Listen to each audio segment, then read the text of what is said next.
Ladies and gentlemen, boys and girls, welcome to another edition of the Mike Andy Show. We're doing it live. We haven't done this for literally months now. And this is where I record a live show with the call-in show.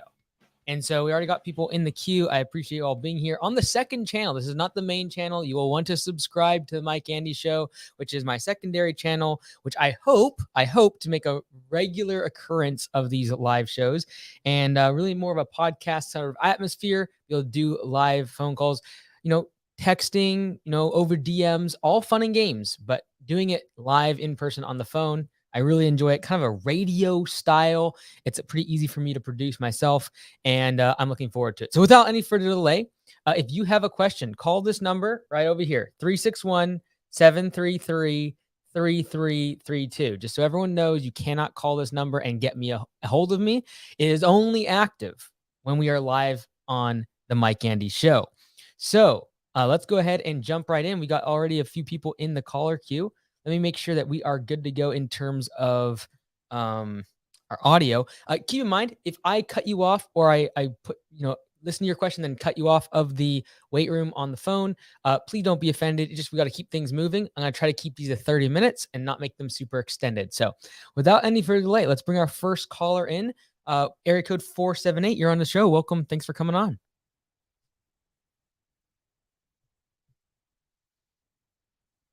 Uh-oh. Can we not hear them? Oh, snap. All right, 1 second. 1 second, everybody. I forgot to call in myself. Okay, give me a second. I know you're live. Just hang with me for like 10 seconds, all right? So there's this software that I use that I totally have now forgot apparently how to use it. So I am going to call in. I'm going to connect my phone just like this. I'm going to cut this out because then Call-in studios host and call screen. all right, yeah. Please enter your show meeting number and press show. Yeah, we're going in. This is what we're doing. Okay. Then I got my pin. 6-digit pin number. Okay. Yep. No one else can use this. Oh, no, I did the wrong one. That was wrong. That was an invalid pin for Mike Andy's live. Yeah, thank you. Re-enter your 6-digit pin. Okay. If you think you have reached the wrong...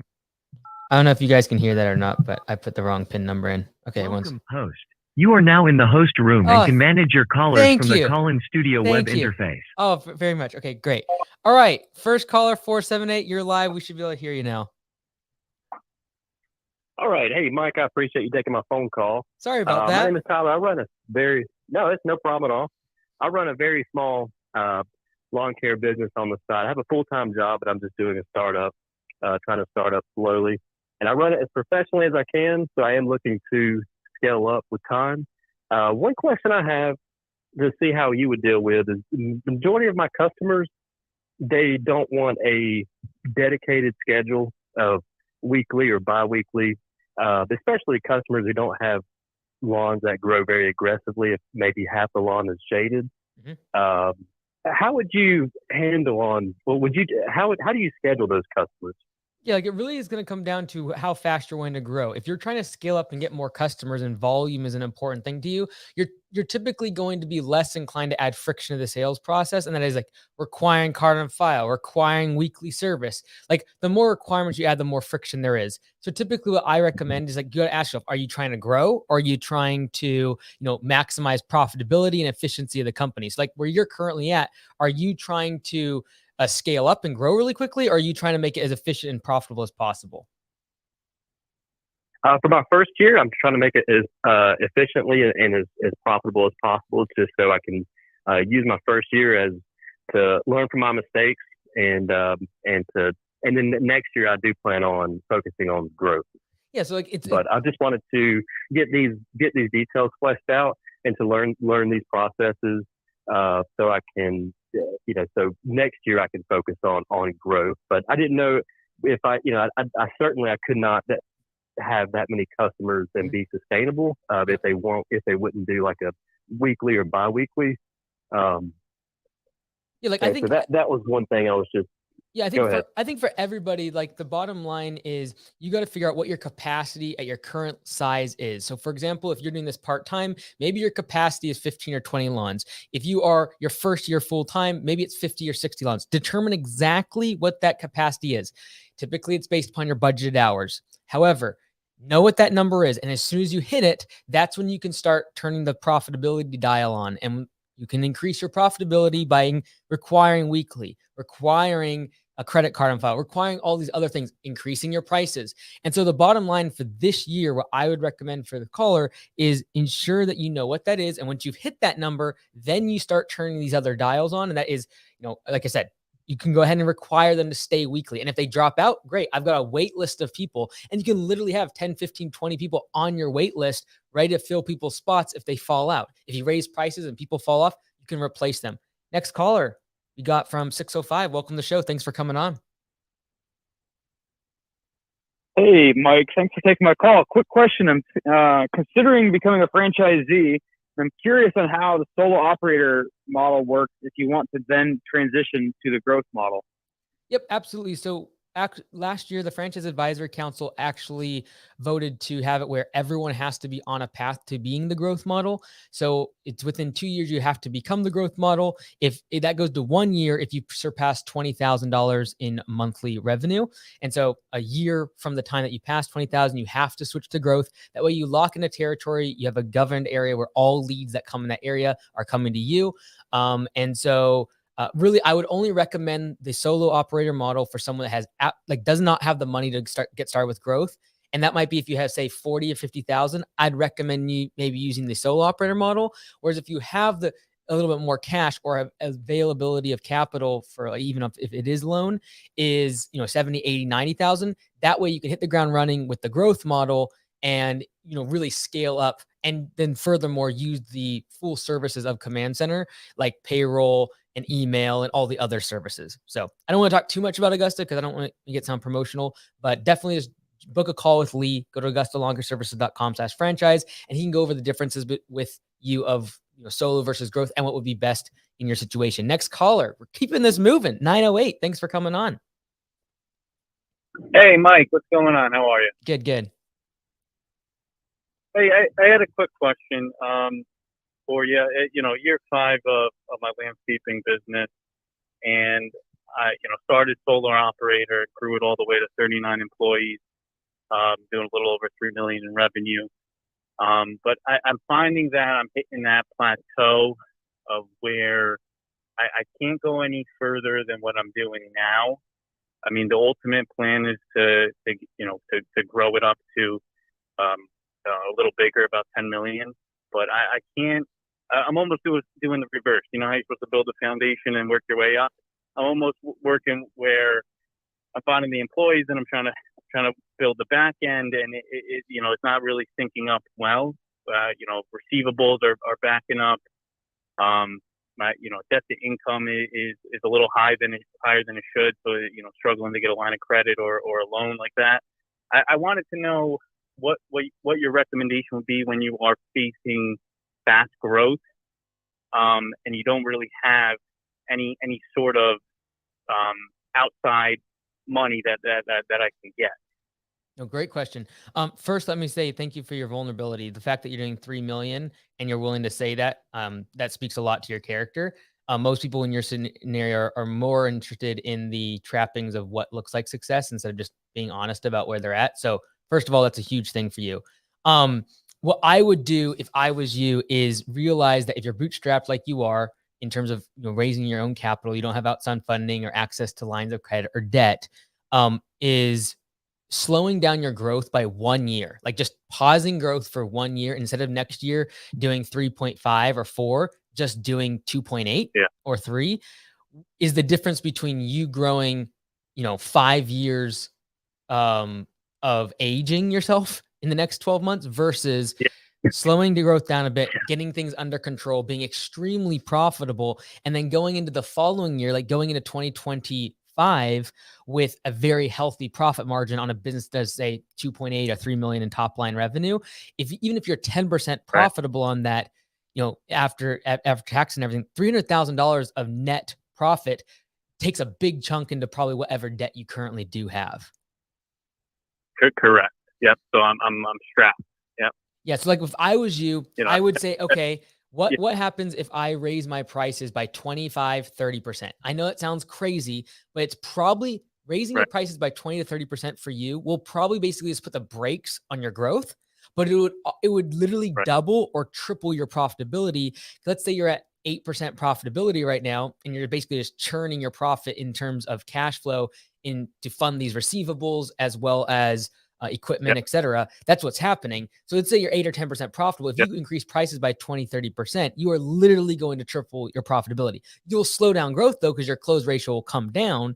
But ultimately, if you do that for 1 year, going into the following year, you'll be in such a healthier spot. And at that point, what I thought the conversation was going is your ability to start delegating and getting middle management is what will take you from 3 to 10 million. Yeah, no, I hear what you're saying, and yeah, I did try to implement, have an estimator, have a manager. One left early in the season, and then I was pretty much like a ping pong from spring until I found someone else to fill that spot, and then bring them all up to speed on what the expectations would be. Mm-hmm. But no, I agree with you, and I think that makes the most sense. To pause the growth, slow it down, make it profitable, build your systems, and then move forward. Right. There's no shame in taking 1 year to slow down growth. And ultimately, the drug of growth is something that causes a lot of people to lose money and ultimately lose their life, because they'll go 5, 10 years of grow, and realize they've built a business that now sucks $10, $15, $20,000 a month in just loan payments. And they're basically tied to the end of their loan their loan term. It's like, oh, in 10 years, once this is all paid off, then I'll have the perfect life. When in reality, if they just took 1 year and slowed down growth. And this morning, I talked to a franchisee. I said, you need to raise your prices by 20 to 30%. There's a solo operator that over the past 12 months has grown to, he said, 200 weekly and 100 biweekly customers in 1 year. Fast growth. And he's like, I had a couple employees leave. Like, what do I do? I said, you need to stop growing by raising your price by 20 to 30%. And he just recently forced weekly services on everybody. And he said, I think like a few people left. I'm like, that's probably what's going to happen. And when that happens, again, you're going to now have the confidence to go raise your base pay, raise what you can pay your employees, and tap into a whole different market. Because when you go, trust me, when you go from $15 an hour to $20 or $22 an hour in terms of base pay, you totally change the paradigm and the type of person you're bringing into the company. And so if employee churn is an issue, you look right back at the fact that raising prices will probably help solve that issue. All right, next caller. I apologize for those that are trying to get into the call queue. It is full. Feel free to keep calling, though. Caller 773. Thanks for coming on. Hello? Hey, how's it going? Am I on? You are on, brother. How's it going? Oh, hey, Mike. Thanks for answering my call. I'm actually doing some lawn signs right now. But anyway, I'm calling to see. So I'm pretty much, long story short, a solo operator. I've been in business for 5 years. This year, I'm barely starting to make profit after all of my past years of losses and pretty much reinvestment into the company. I just wanted to ask, so right now for the months of June and July, of course, obviously we've pretty much generally had a slowdown across the board, I would assume. But my question would be is, how much would you assume that I should be allocating into marketing? Because right now my current pipelines were Andy Leads, Thumbtack, and then of course Google Ads. But I've seen slowdown on all of those. And then I also do Facebook groups as well, but I haven't seen any results as of yet. Right now I just did 150 lawn signs, and then of course I ordered about 1,000 door hangers. Do you think I should ramp up the guerrilla marketing, or do you have any more tips for any other pipelines of marketing that I can do? Yeah, absolutely. Like this time of year for a lot of people, especially if you're in the northern areas of the country, you're going to have during heat times is when the grass starts slowing down, mowing customers start to cancel, or they go to biweekly. And so what you have to do at this point is realize that spending money right now, although it is enticing and you should potentially do it, especially if you have less time than you do money. So if you have a lot of money and you don't have a lot of time, spending money on marketing is not a bad idea right now. However, the reason there are less leads is because the demand for our services is becoming lower. This can be said for any time of the year where it slows down for you, including the winter. And so spending money for marketing, although it makes sense to fill your schedule, realize that your customer acquisition cost is going to be higher when demand is lower. It's a natural supply and demand curve, all right? If there is no demand and no one needs your services, it's going to cost more money to get leads. Your customer acquisition cost is going to go up. We talk about this all the time. Your customer acquisition cost is the inverse of demand, which means when demand is high, your customer acquisition cost is going to be low. Think spring rush. When everyone needs our services, you can literally pick up customers for nickels on the dollar in terms of throwing up YouTube ads or Facebook ads or Google ads or Nextdoor, Thumbtack, or whatever you're doing. And so when things get slow, realize you're fighting the supply and demand curve by spending money on marketing, and you're going to pay a higher customer acquisition cost. That's fine, assuming you have money. If you don't have money, what you want to buckle down on is direct marketing, like instant quote door hangers. They get a price in front of the customer and they can immediately respond to and get a work. Or, and this is the one that you definitely should be doing, not instant quote door hangers, as much as one-click estimate emails, and that is emailing all of your database with a link that when they click on it, they're asking for an estimate. Because that database that you have built, maybe you have hundreds, if not thousands of people inside your CRM, you should be able to email all of them, and they already know, like, and trust you. You're going to get like a 60 to 70% open rate, assuming you do the email correctly, and you're going to pitch one service, one call to action, and that call to action is not call you, email you, text you. It is one thing. Click this link if you want an estimate. And that link is then going to send you an email back to your office via an automation that is going to say, hey, this person wants an estimate for mulch install, property cleanup, paver patio install. Fill in the blank of what service you're pitching, but have one call to action and one service that you pitch inside that email. I promise you, if you do that, you're going to get leads, especially if you haven't been farming them, i.e. keeping them warm month after month after month. I recommend at least one of these a month. If you're slow, go ahead and do two. I used to say don't do more than one a month. I'm seeing people, across the board in Copilot CRM that are using it, sending out every 2 weeks, and they're getting leads every single time. And they're not spending any money on marketing, and they're getting projects that they want on the schedule. When they want to pitch mulch, they do a mulch email, they get mulch leads. When they want to do more cleanups, property cleanups, they do a one-click estimate email for cleanups. What happens? They get 5, 10, 15, 20 leads that come in from people that are highly likely to buy because you've already done work for them in the past. So keeping your existing database inside of your CRM warm is extremely important. All right. So if you don't have a CRM that bulk emails and then allows for that tagging feature, I don't know what else to say. Check out Copilot CRM, I guess. All right, next caller, 816. Thanks for coming on the show. Yeah. Hey, Mike. How's it going? Good. How you doing, brother?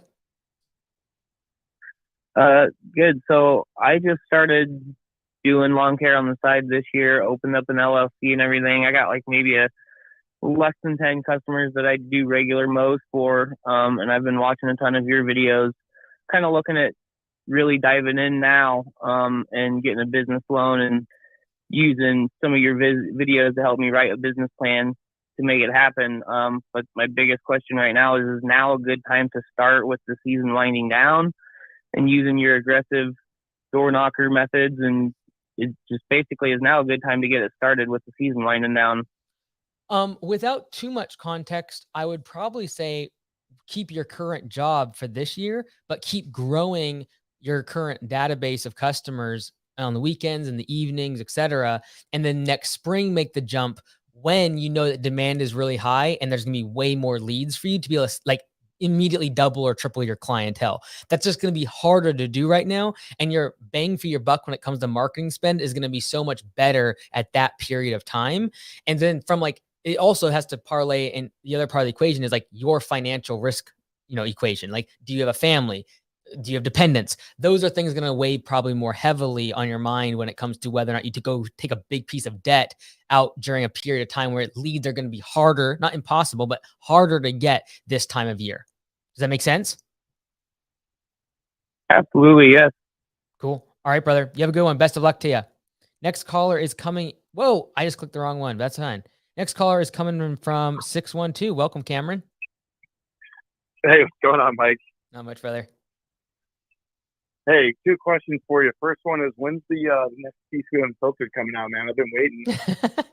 We're literally right after this. I'm recording with Lee, so whenever he posts nice. it.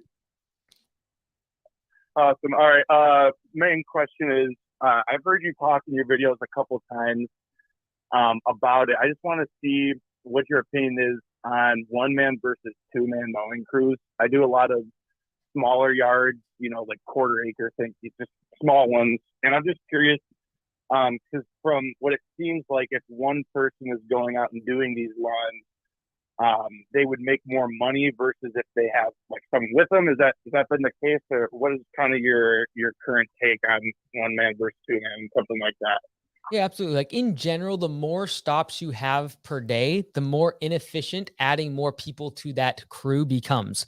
So what that means is if you have 20, 30 lawns that you're trying to get done in a day, typically smaller property and sizes, you're going to want to have less people on that crew. Why? Because every single stop is a part of the process that allows for waste. Because if you have two people, they are never going to end perfectly at the very end of the job. They're not going to finish the weed whacking and blowing every single job at the exact same time that the other person finishes mowing. If you had three people to that, even more waste because now you have more waiting around.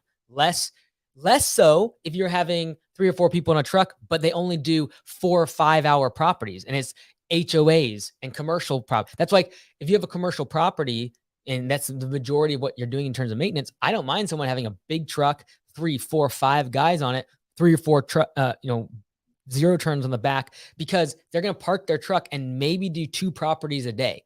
So there's no waste. The more properties and stops you have per day, i.e. the smaller properties that you have, the more efficient a crew member is. The trade-off becomes when you start having to buy them an entire truck, trailer, setup, equipment, etc., just to be able to make them go solo or allow for less people on the truck. So there's this handoff of capital, like spending on capital improvements and in CapEx, capital expenditures is called like assets, trucks, equipment, etc., versus spending more on wages, right? So as a company grows, expands, typically from a tax perspective, it makes more and more sense as the business becomes profitable to get more assets and then allow the assets to make the labor more productive.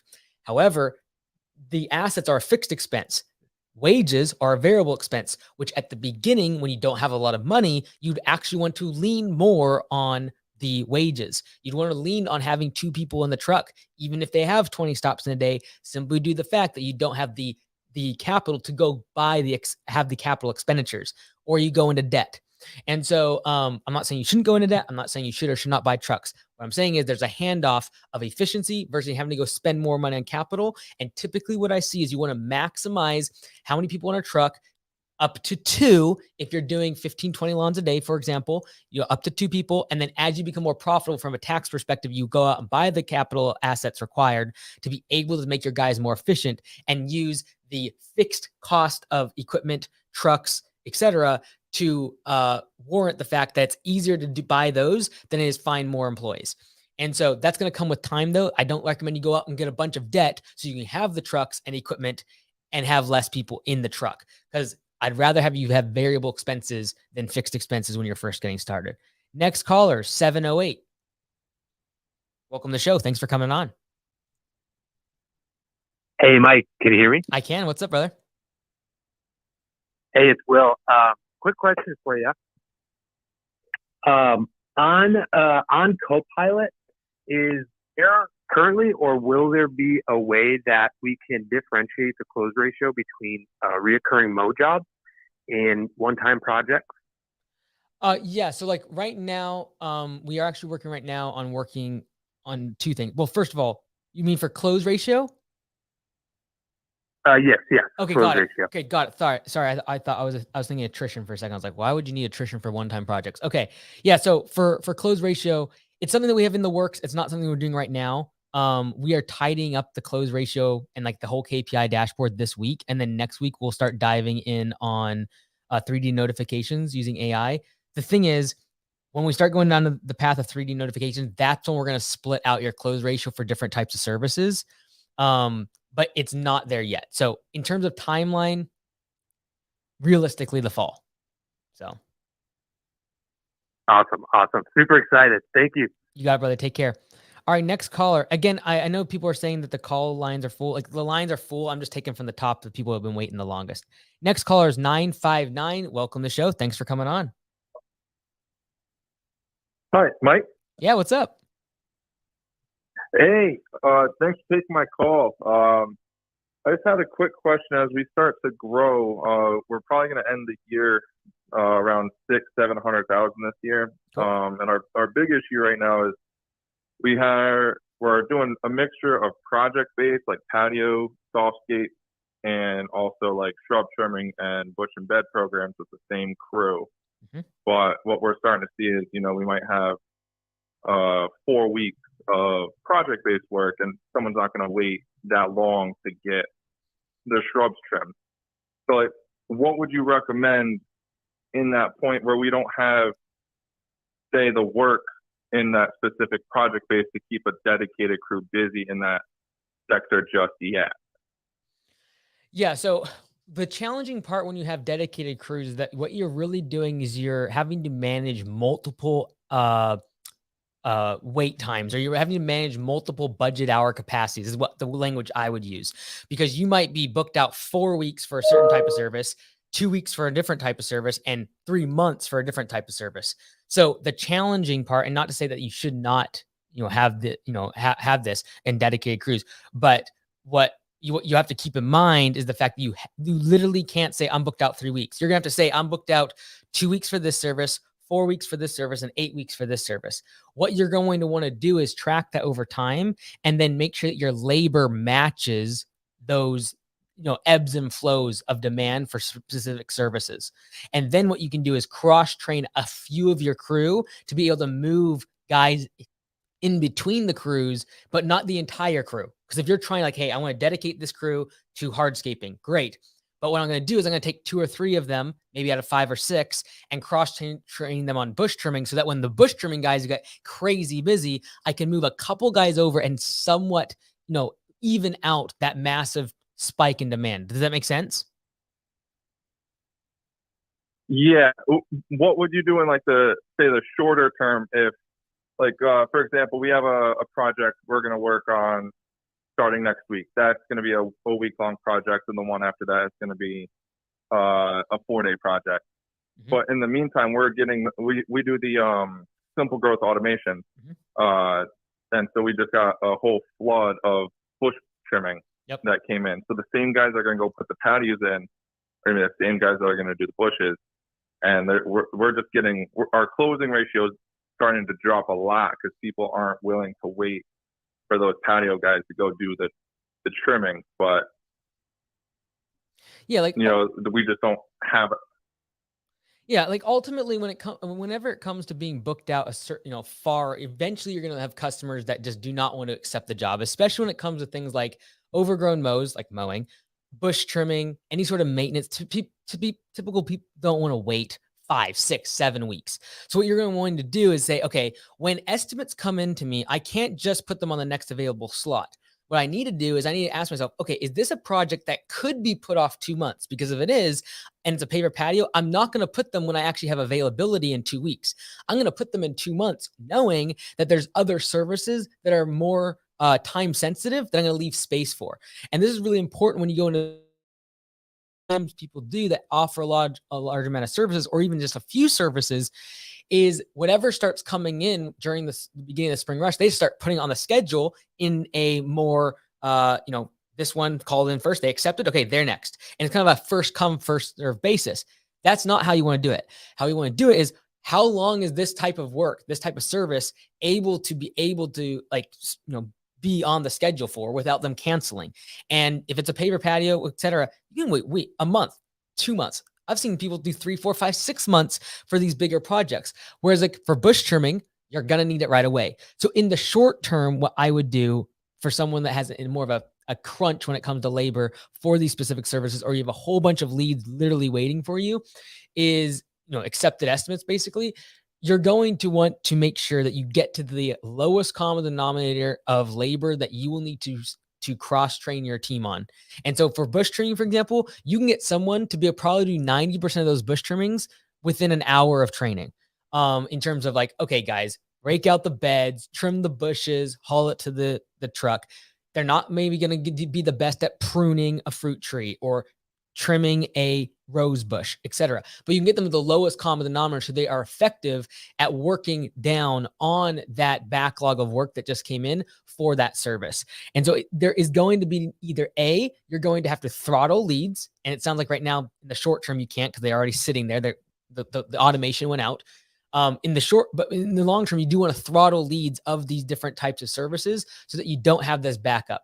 In the more short term, And really, as a backup mechanism, you want to cross-train some of your guys on the lowest common denominator of the services that are more seasonal. Project-based work, especially in areas where it doesn't snow, you can usually book out way further into the future and not have way less consequences. By the way, another great way to close projects that are weather insensitive is if someone's like worried about price. No, he's Mr. Jones. We could go ahead and give you 10% off of this if you schedule this 5 months from now in the middle of December. And you know that you can do that because that's also when you're slower. So keep that as a kind of a strategy as we head into the second half of the year. If you're booked out way on projects that are not time sensitive and are less maintenance dependent, you can book these out in the future. Make sure that as you head into the spring rush, as you head into any busy season, you are throttling the amount of work that is time sensitive versus the projects that are out into the future. And as your backlog gets shorter and shorter in a time like July, August, everyone's like, oh, my leads are worse. Leads are getting less. And what happens, we start taking all of these leads from all these different services and just putting them on the schedule, first come, first serve. Bad news. And that leads to, again, a massive backlog of work, when in reality, what you could have done is put some of these projects way out into the future, still got the customer to accept, but then take the more time sensitive property cleanups, maintenance type work closer to now. So I appreciate you all coming on here. I'm not going to make these long and drawn out. I'm going to try to keep them around 30 minutes. So I'm going to head and cut off. I feel horrible because the call log's completely jam packed.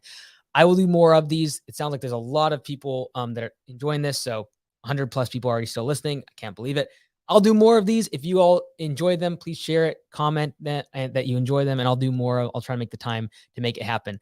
And I appreciate all being on here. I'm going to go now record another episode of the C-Suite Unfiltered with Lee. So definitely check that out. Again, I apologize for everyone that is waiting in the queue, but a very good rendition, another reawakening of the Mike Andy Show live. I'll be doing the call-in show more often. I appreciate it and I enjoy it. We'll see you guys maybe tomorrow or soon. But if we're going to make it a radio show, we're going to go all out. All right, guys. We'll see you. Take care.